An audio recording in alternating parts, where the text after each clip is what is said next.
So we always kind of talk about this in little snippets, but because it's like an ongoing crisis this week, that is unfolding before our eyes. So there is nothing funny about my next story, unfortunately. But just to kind of keep this as a hot topic, keep our eyes focused and like keep our eyes peeled wide about what's happening in Afghanistan, not kind of letting it get to the back of our mind.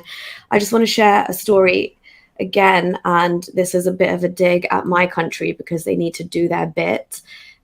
So more than half of Afghans left behind after working with UK forces are still trapped and fearing for their lives. Warning, thousands of eligible Afghans are still trapped as ex-interpreters say they will be killed. Like, will be killed. Like, there's no doubt about that at this stage. So I just want to give you guys some insight into what they're facing at the moment and why they're in the situation that they're in, and how the UK hasn't delivered on its promises. So more than half the Afghans who were left behind after being promised sanctuary in the UK for working with British forces are still stuck in the country 4 months on, with many living in fear of their lives, it has emerged. UK ministers have been accused of trying to move on from commitments they made to relocate interpreters and other local staff who assisted British efforts in Afghanistan before the government and military fell to the Taliban in August.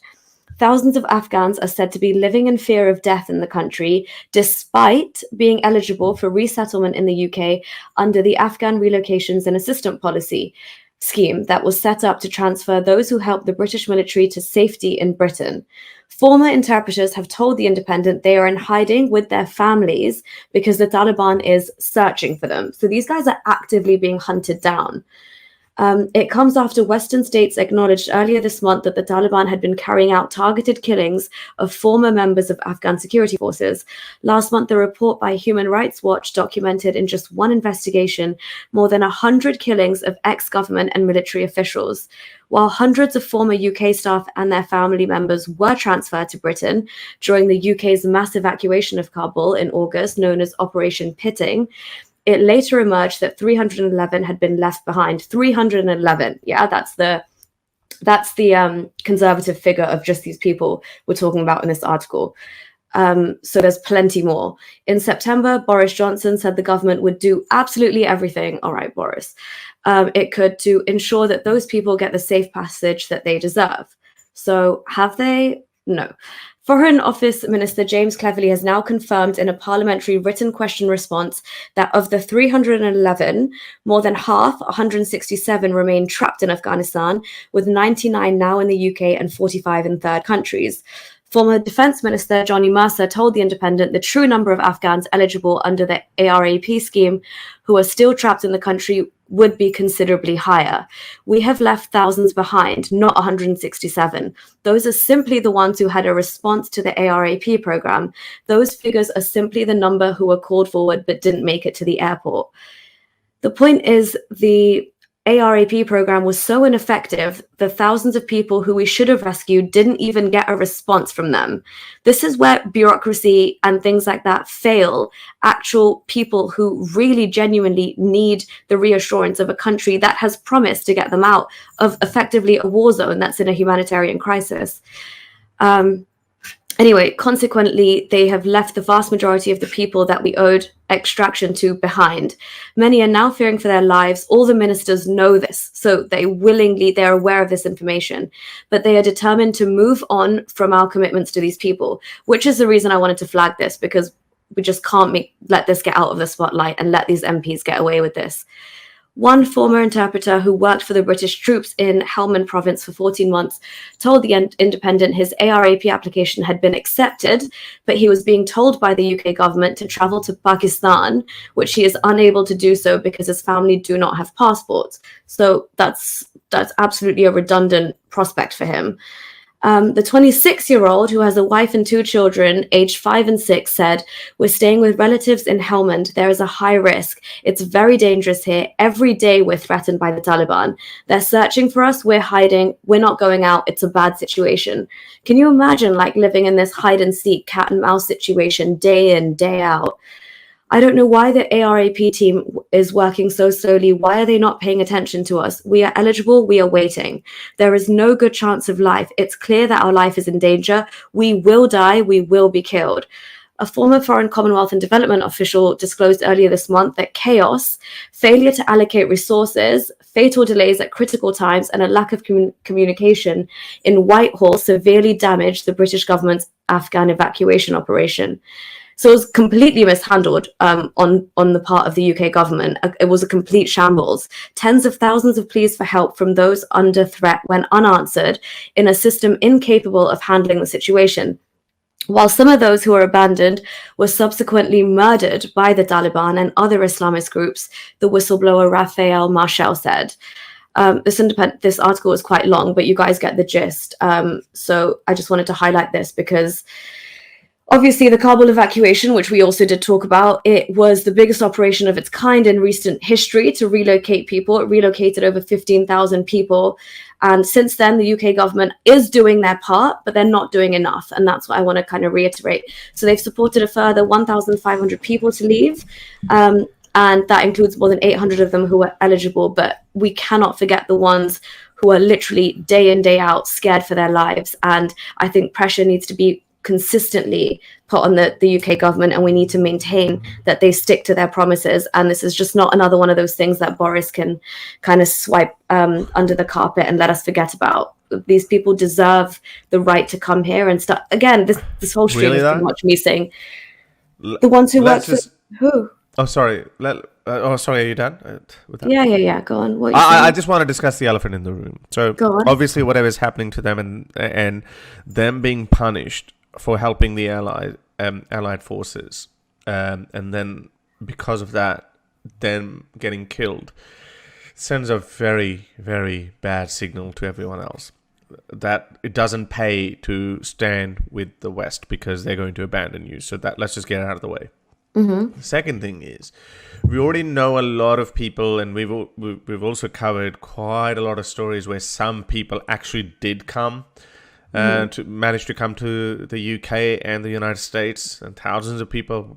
Because there was such chaos there at the Kabul airport that nobody knew who got through, whether they were pro-Taliban or anti-Taliban, or they were just economic migrants. Well, anyone would be, I think, and which is fair enough as well. If I was living in Afghanistan as well, whether I'm a Muslim or not, I don't care. I'm getting out of there because I don't want to live in the 7th century, basically.